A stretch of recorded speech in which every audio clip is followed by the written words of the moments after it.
Eu venho falar disso nos meus últimos vídeos que tinha uma direção de arte forte, uma sensação tão clara de propósito criativo que o gráfico era uma consequência. O exemplo que eu vou te dar ilustra isso perfeitamente. É o primeiro que eu vou falar, que é o Infamous Second Son, que foi um jogo anunciado oficialmente em fevereiro de 2013 e lançado em 21 de março de 2014, pouco tempo depois da chegada do PlayStation 4. E ele não só marcou o início da geração, como também serviu como um cartão de visitas do console. E hoje você pode colocar o jogo que é difícil olhar para ele e falar que ele envelheceu mal. O Second Son é tão bonito porque não tenta imitar. Acho que a realidade, sabe? Ao extremo, mas porque escolhe um caminho artístico muito mais claro. Eu lembro que tem as cores neon, os efeitos de luz, o brilho dos poderes atravessando a cidade de Seattle, e tudo ali é pensado para ser visualmente marcante, sabe? A iluminação não é técnica, ela é a narrativa, porque cada poder tem uma identidade visual própria.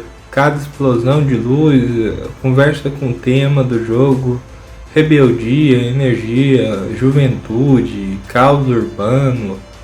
Eu acho que em muitos momentos o Second Son parece mais uma obra de arte interativa do que uma simples vitrine tecnológica, sabe? Ele prova que direção de arte forte sobrevive muito ao tempo e é melhor que gráficos hiperrealistas e sem personalidade. Eu acho que eu não sei porque que não teve uma continuidade. E um outro jogo, que é o segundo que eu quero citar aqui, que merece ser lembrado, que também foi lançado junto com o PlayStation 4, é o Killzone Shadowfall. É lançado em novembro de 2013, no mesmo período do lançamento do console. Esse Killzone sempre foi conhecido como um FPS pesado, sério e tecnicamente impressionante. Mas o Shadowfall foi muito além disso. Ele apresentou uma campanha mais contemplativa, menos focada apenas na guerra e mais na tensão política, ocupação e conflito ideológico. E graficamente, cara, era absurdo para a época, ainda mais impressionante hoje. A iluminação dinâmica e sem ray tracing na época, hein?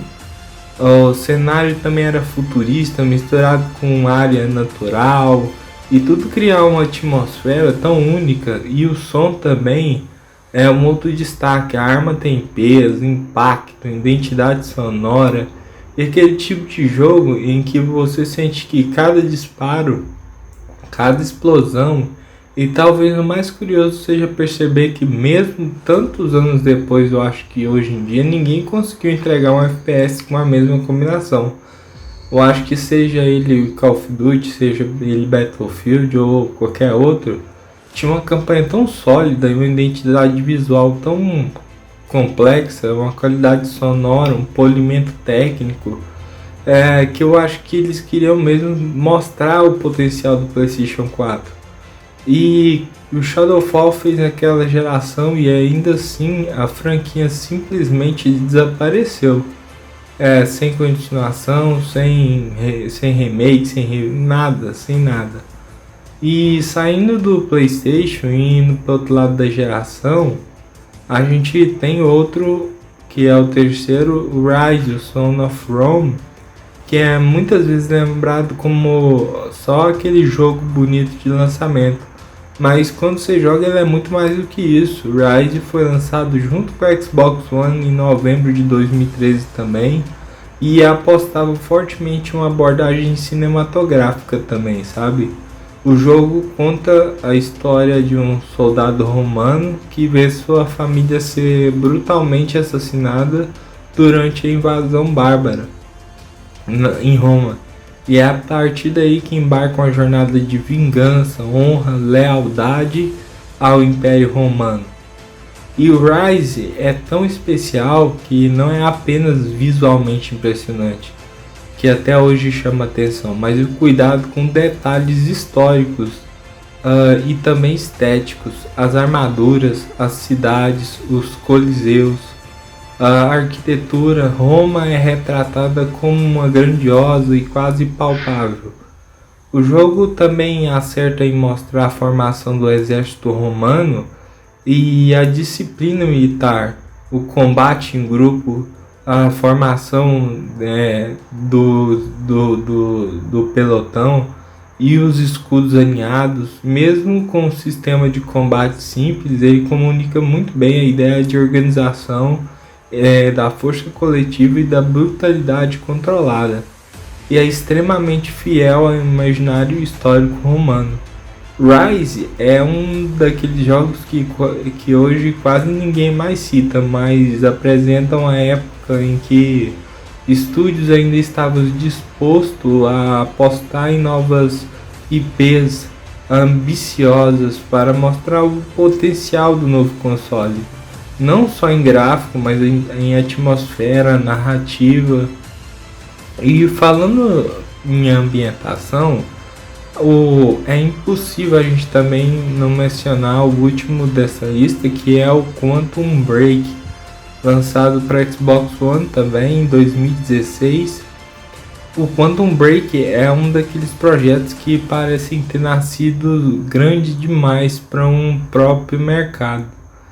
Ele mistura o jogo meio que em série de TV e uma forma extremamente ousada. Além da gameplay tradicional, o jogo apresenta cutscenes em live action, estruturadas também como uma série dividida em 5 atos, com escolhas do jogador influenciando os acontecimentos. A história gira em torno da manipulação do tempo, viagens temporais, consequências inevitáveis, temas tão complexos que o jogo não simplifica o protagonista, que também ganha poderes relacionados ao tempo, como parar, acelerar, quebrar a linha temporal. Isso reflete diretamente tanto na jogabilidade quanto também na narrativa. E graficamente não tem comentário, cara. Quantum Break é impressionante, efeito de distorção temporal, partículas congeladas no ar, iluminação cinematográfica, tudo trabalhava para reforçar a sensação de que o tempo estava literalmente se desfazendo. Mais do que isso, Quantum Break faz parte do mesmo universo também de Alan Wake, algo que hoje é muito mais valorizado, mas que na época passou quase desapercebido. O jogo que integra qualidade histórica, jogabilidade, conceito, apresentação, mas que acabou esquecido. Talvez por ser diferente demais, ousado demais, ou simplesmente tão à frente do tempo. E que todos esses jogos têm em comum não é apenas o fato de terem sido lançados no início de uma geração. É a coragem criativa. Eles não tentavam apenas ser realistas, mas sim expressivos, mais autorais, autênticos e mais do que nunca, para quem jogou, memoráveis. Hoje, com todo o poder gráfico, acho que do PlayStation 5 e do Xbox Series, a gente vê gráficos tecnicamente incríveis também, mas muitas vezes vazios de identidade, jogos que impressionam no primeiro olhar, mas não permanecem na memória. Talvez a verdadeira evolução dos videogames não está na potência bruta, mas na capacidade de unir a tecnologia, a arte, a narrativa e a identidade. E esses jogos provaram, e eles continuam sendo lembrados e reforçam aqui que não é porque tinha o melhor hardware, mas porque também tinha alma. E agora fica uma pergunta que eu faço para você: E se você lembra de mais algum jogo que marcou uma geração e que foi injustamente esquecido, escreve aqui nos comentários e não deixe de se inscrever e também de dar uma curtida, porque dá um trabalho editar, dá um trabalho trazer o conteúdo aqui para vocês. E muito obrigado por ter assistido e até a próxima com mais conteúdo sobre jogos, história, música, arte e tudo aquilo que faz a gente se lembrar de uma boa época e de uma boa história. Muito obrigado.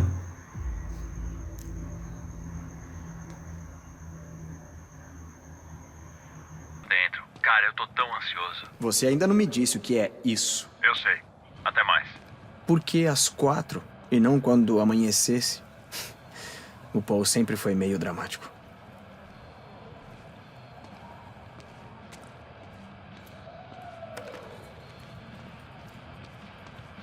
Vamos lá, Amy. Já chega por hoje. Não tem mais ninguém aqui pra convencer.